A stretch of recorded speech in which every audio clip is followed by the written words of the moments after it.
श्री श्री सत्य सनातन में स्वागत है, अभिनंदन। आज हम जीवन को सम स्थिति में कैसे बराबर, न बहुत ऊंचाई पर न बहुत नीचे, कैसे व्यतीत करें,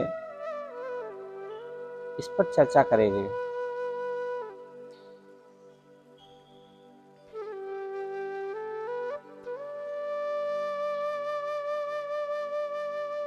संतुष्टा सततम योगी यथात्मता दृढ़ निश्चया मयि अर्पित मनर्बुद्धिर ए मद्भक्ता समय प्रिया। भगवान कृष्ण कहते हैं कि मुझे वो भक्त प्यारा होता है जिसकी बुद्धि दृढ़ निश्चय हो गई, वो बदल नहीं सकती, वो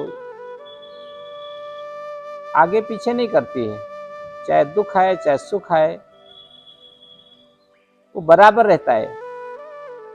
इसी प्रकार जीवन भी कितना भी सुख मिल जाए, बहुत थोड़े दिन का रहता है, उसमें कहीं भी समाज में प्रकट नहीं होना चाहिए कि हमको इतनी बड़ी चीज मिल गई है। आप मान लीजिए आपको 1 किलो सोना मिल जाए कहीं पड़ा, तो जैसे अब रहते हैं वैसे 1 किलो सोना मिल जाए तब भी वैसे ही रहिए।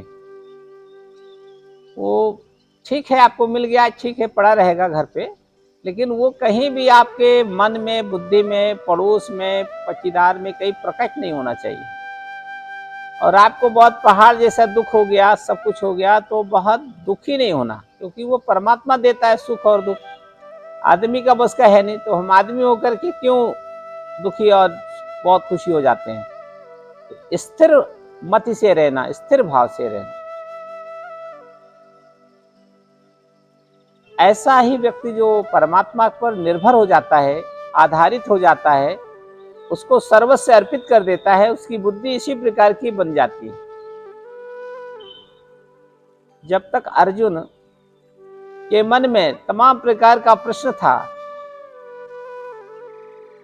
कभी बड़ी बड़ी बातें कर रहे थे, कभी बिल्कुल हीन भावना भर जाती थी, तब तक भगवान उनको समझाते थे कि स्थिर बुद्धि के बनो, दृढ़ निश्चयी बन जाओ, तुमको कुछ नहीं करना है, तुमको हम एक बहाना बना रहे हैं, तुमको एक आधार बना रहे हैं, तुमको हम एक श्रेय दे रहे हैं कि महाभारत में अर्जुन ने जीता, अर्जुन के बाण से हो गया। और नहीं मानते हो, बार बार समझाने के बाद मैं दिखाता हूं, तो विराट रूप भी दिखाया उन्होंने। तब उन्हें ज्ञान का दर्शन हुआ कि वास्तव में ये दुख और सुख ये परमात्मा का देते हैं, आदमी तो देता ही नहीं है। इसलिए परमात्मा से दुखी क्या होना है, वो दुख दिया है तो सुख भी देगा। तो सहने की क्षमता, सुख सहने की भी और दुख को सहने की भी स्थिति रहनी चाहिए। बहुत कष्ट मिल जाए तो इतना बेचैन हो जाता है आदमी कि उसको 50 जगह गाने लगता है। भगवान राम का जीवन देखिए, स्वयं अवतार थे वो, लेकिन कहीं भी प्रकट नहीं होने देते थे कि मैं भगवान हूं। केवल माता के आग्रह पर 1 बार या 2 बार उनको दर्शन मात्र दिया उन्होंने, लेकिन जो उनको जानते थे वो उनको जानते थे, लेकिन वो कभी भी प्रकट नहीं हुए। भगवान कृष्ण के सामने एक मर्यादा थी, मतलब एक समस्या थी, इसलिए उन्होंने एक प्रकट रूप दिखा दिया। कहीं कहीं लोग जान गए कि भगवान है, अवतार है। लेकिन अधिकांश संत ऋषि मुनियों के जो जीवन में परमात्मा का प्रकाश मिलता है, बहुत साधक है। आप वृंदावन जाइए तो जंगलों में आपको बहुत मिल जाएंगे। अभी बता रहा था कि सतयुग के भी कुछ संत वहां हैं, भगवान कृष्ण के काल के द्वापर के भी कुछ संत हैं वहां पर। अब वो मनुष्य को देखने अगर ऐसे दिख जाए तो उनके पैर ही छू करके वो मार डाले लोग, उसका पुण्य ही ले ले सब। इसलिए उसको उसी रूप में दिखाई देते हैं वो संत लोग, जिसनी दृष्टि आ गई है, परमात्मा में स्थिर हो गया है, ईश्वर को जानने लगा है, तो उसको संत रूप में दिखाई देते हैं।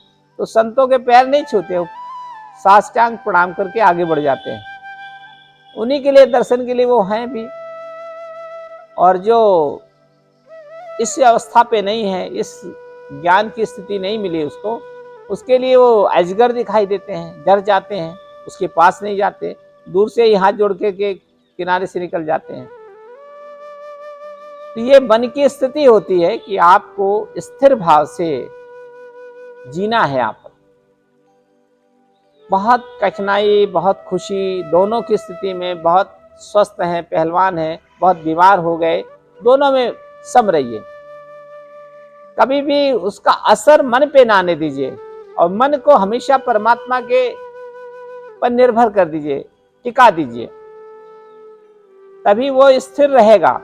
नहीं तो क्षण में कभी अपना शरीर देखेंगे, कभी अपना बीमार है तो अपना पेपर देखेंगे, अपनी रिपोर्ट देखेंगे, कहीं बीपी चेक करेंगे, कहीं कुछ चेक करेंगे, उसी में मन भागता रहे, कुछ नहीं। सुख दुख उन्हीं का है और जो क्रम है उसको करते रहना, चलते रहना।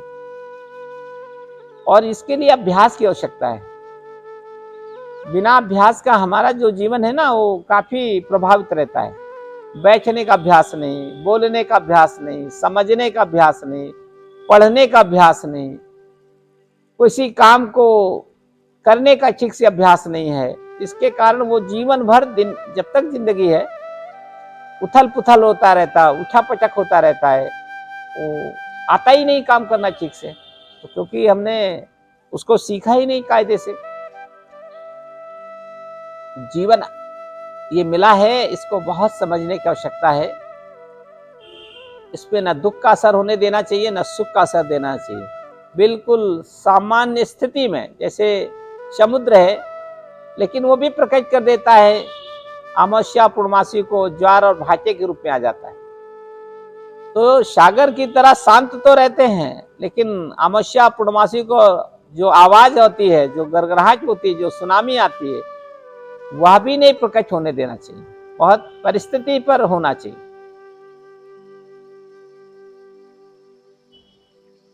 संतों का यही है कि वृंदावन में कल संत बता रहे थे कि हमें काले नाग मिलते हैं, हमारे बिस्तर के आसपास जाते हैं, लेकिन हमसे नहीं बात करते, न हमसे छेड़ते, न हमको छेड़ते हैं, आराम से जाते हैं। ऐसी अवस्था होना चाहिए, किसी को कुछ भी ना अवरोध करे। नहीं, मनुष्य के अंदर है, जर के मारे उसको मार दे, और वो नाग है, उसको लगता है मनुष्य मार डालेगा, मैं तो काट ले। नहीं, दोनों निश्चिंत है, किसी को किसी का भय नहीं है। इस स्थिति में अपने मन को, अपने जीवन को बनाने का प्रयास की ओर अगर हम धीरे धीरे बढ़ेंगे, तो परमात्मा हमारी मदद कर सकता है। इस जीवन को आप सफल बना सकते हैं। नहीं तो बार बार जन्म लेंगे, बार बार यही सुख दुख कष्ट रिश्ते नाते में फंसे रहेंगे, और खेती बाड़ी और ये सब करते करते, सारा जो नौकरी इत्यादि करते करते, अंत में लास्ट में फिर मृत्यु हो गई, फिर कई जन्म होगा, और फिर यही सब चलता रहेगा। तो एक बार अवसर मिला है परमात्मा के दर्शन का, परमात्मा के विचारों को हृदय में लाने का।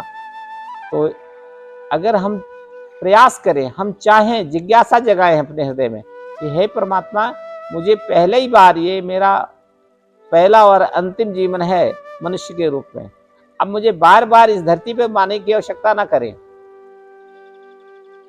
इस सांसारिक कष्टों से, सांसारिक जीवन से मुझे थोड़ा मुक्त कर दीजिए।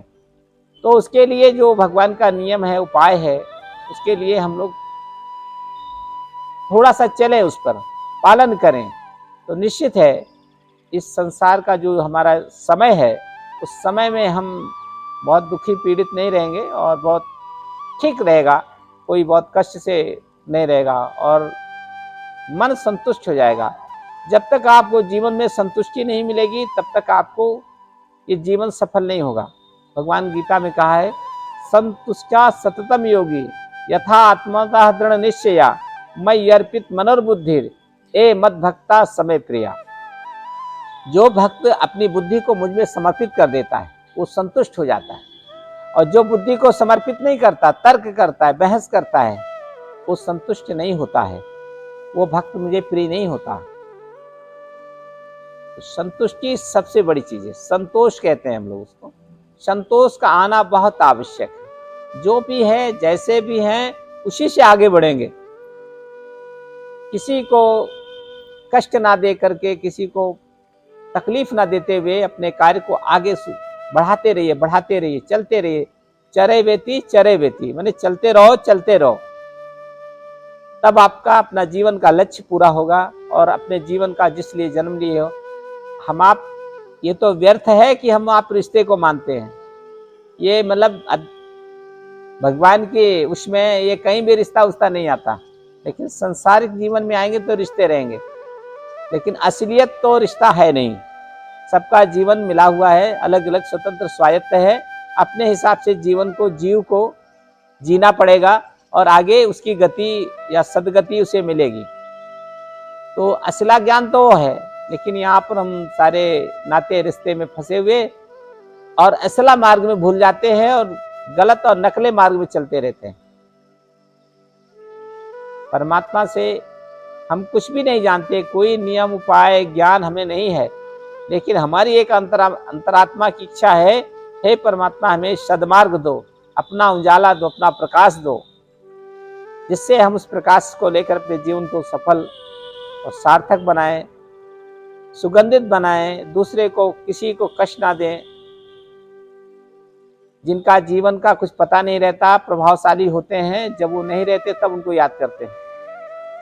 आपके रहते रहते आपको मान ले लो कि बहुत धनवान आदमी है, तो आपका जीवन बेकार हो गया। और आपको रहते रहते हैं कि आप हमेशा बहुत दुखी रहते हैं, यह भी पता किसी को चले तब भी आपका जीवन खराब है। ना पता चले कि बहुत ये खुशी रहते हैं, ना पता चले ये बहुत दुखी रहते हैं। ऐसी अवस्था भगवान हमें दें।